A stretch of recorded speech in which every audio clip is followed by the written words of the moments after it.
Өлкө башчысы Садыр Жапаровго кыргызстандыктардын 80% ишенет. Президент Садыр Жапаров аксыдагы селдин кесепеттерин тез арада жоюу тапшырмасын берди.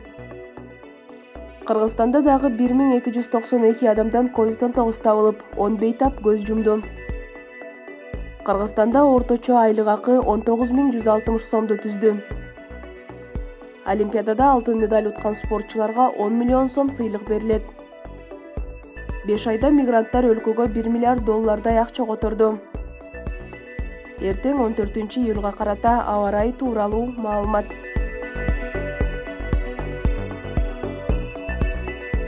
Кыргызстандыктардын көпчүлүгү саясий партияларга, парламентке, сот, прокуратура жана милицияга ишенишпейт. Бул тууралуу М-Вектор компаниясынын изилдөөсүндө айтылат. Сурамжылоого катышкандар армия, диний уюмдарга жана өкмөткө ишенерин билдиришкен. Андан тышкары сурамжылоого катышкандардын 80% президент Садыр Жапаровго ишенерин айтышкан. Респонденттердин 6% Жапаров айткан убадаларын аткараарына ишенбей турганын билдиришкен. Сурамжылоо Кыргызстандын бардык облустарында, анын ичинде Бишкек менен Ош шаарларында жүргүзүлүп, ага 18 жаштан улуу 1210 киши катышкан. Президент Садыр Жапаров кечээ аксыда селден каза болгондордун жакындарына көңүл айтып, жабыр тарткандарга тез арада жардам көрсөтүү боюнча министрлер кабинетине тапшырма берди.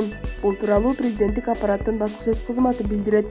Өлкө башчысы Садыр Жапаров жакындарын жоготкон кыргызстандыктардын кайгысын бүткүл өлкө тең бөлүшөөрүн айтып, жабырлангандардын тез арада сакайып кетишин каалады. Ошондой эле өлкө башчы министрлер кабинетине селдин кесепетин болушунча тез арада жоюп, жабыркагандарга токтоосуз жардам көрсөтүүнү тапшырды. Эске сала кетсек, кечээ 12-июль күнү кечки маал Аксы районунун Акчол айыл өкмөтүнө караштуу Жолборсту айылында жана Жаңы Жол айыл аймагындагы мал калды жайлоосунда сел жүргөн. Өзгөчө кырдаалдар министрлиги суу кишилерди агызып кеткенин, анын ичинен 6-оонун сөөгү түнкү саат 23:40 чамасында табылганын билдирген. Кийинчерээк райондук милициядагы ишенимдүү булактар табылган 5 адамдын ичинен 2 аял, бирөө эркек жана бири жаш кыз экенин айткан. Бүгүнкү маалыматтарга караганда каза тапкандардын бардыгы бир үй бүлө мүчөлөрү экендиги айтылат.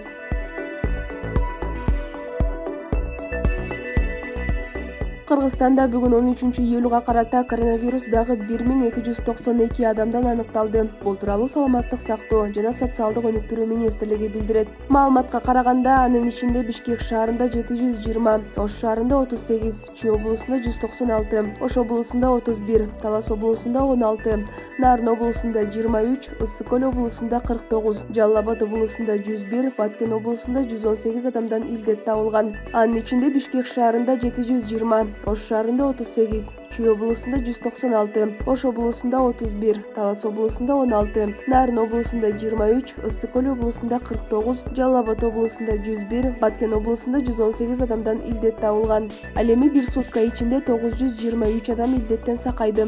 Сутка ичинде коронавирустан Бишкекте 7, Чүй облусунда 1, Ош облусунда 1, Ысык Көл облусунда 1 бейтап каза болду. Бүгүнкү күндө ооруканаларда 4587 бейтап, амбулатордук түрдө 14702 адам дарыланууда. Бир сутка ичинде өлкө боюнча 36 медициналык кызматкер коронавирус жуктуруп алган. Пандемия башталгандан бери 5956 медицина кызматкери коронавирус жуктуруп алган. Алардын ичинен 5076 медкызматкер айыгып чыкты. Ал эми Кыргызстанда пандемия башталгандан бери 142720 адам коронавирус жуктурган. Алардын ичинен 119694 киши айыгып чыкса, 2123 адам каза болду.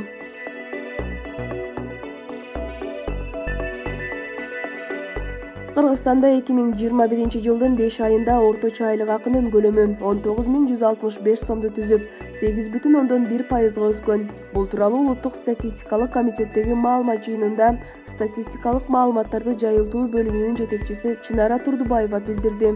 Анын айтымында 2020-жылдын январь-май айларына салыштырмалуу 2021-жылы январь-май айларындагы эсептелген орточо айлык акынын өсүш темпи ишканалардан жана курулуш уюмдарынан тышкары экономикалык иштин бардык түрлөрү боюнча ишканаларда жана уюмдарда байкалган. Орточо айлык акынын өсүш арымынын олуттуу өсүшү маалымат жана байланыш чөйрөсүндө 19,9%, транспорттық иш-аракеттер жана жүктөрдү сактоо 22%, кесиптик, илимий техникалык ишмердүүлүк 17%, өндүрүштө 11,1%, суу менен камсыздоо, тазалоо, таштандыларды кайра иштетүү 9,4%, кыймылсыз өмүрүк менен болгон бүтүмдөр 13,1%, дүң жана чекине соода, автомобилдерди жана мотоциклдерди оңдоо 10,4%, ошондой эле каржылык ортомчулук жана камсыздандыруу жаатында 9,2%ды түздү.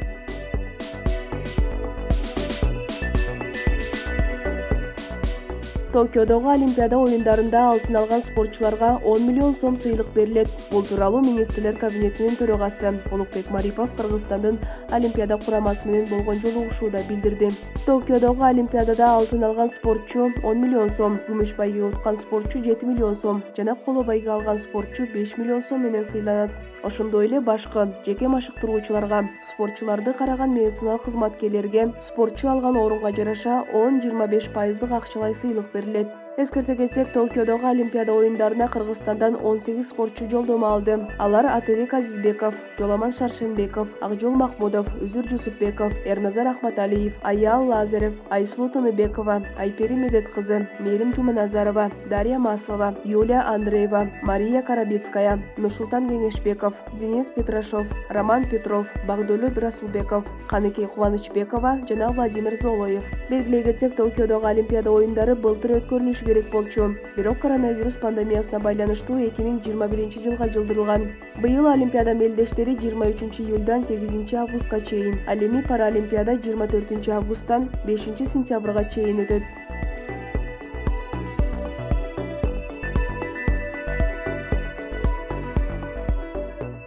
Ушул жылдын январь-май айларында чет жактардан Кыргызстанга 986 миллион 300 миң доллар акча которулду. Бул тууралуу өлкөнүн улуттук банкы билдирди. Мында жеке адамдардын акча которуу тутумдары аркылуу жиберген каражаттары гана эсептелген. Өткөн жылдын алгачкы 5 айында 699 миллион 300 миң доллар которулган.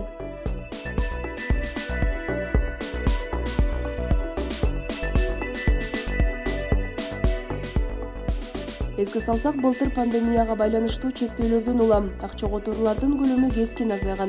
Азыркы тапта өнөктөш өлкөлөрдө чектөөлөр дээрлик кыскарган. Быйылкы көрсөткүчтү 2005-жылдан берки мезгилдердин январь-май айларына салыштырганда жаңы рекорд болду. Буга чейин 2018-жылдын 5 айында Кыргызстанга 972 миллион 300 миң доллар акча которулуп, ал эң ири сумма деп айтылган.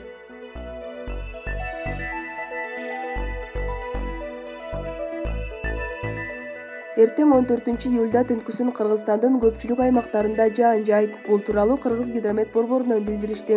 Маалыматка караганда, батыштан соккон шамалдын ылдамдыгы секундасына 4-9, айрым жерлерде 14-20 метрге чейин жетет. Абанын температурасы Чүй облусунда түнкүсүн +14-+19, күндүз +26-+31, Талас облусунда түнкүсүн +10-+15, күндүз +25-+30, Баткен, Ош, Жалал Абад облустарында түнкүсүн +15-+20, күндүз +30-+35, Ысык Көл облусунда түнкүсүн +8-+13, күндүз +20-+25, Нарын облусунда түнкүсүн +7-+12, күндүз +20-+25. Ал эми Бишкек шаарында түнкүсүн жаан-жашын күтүлбөйт, күндүз жаан-жаш ыктымал. Батыштан соккон шамалдын ылдамдыгы 4-9, айрым учурда 14 метрге чейин жетет. Абанын температурасы түнкүсүн +17-+19, күндүз +28-+30 градус ысык болот.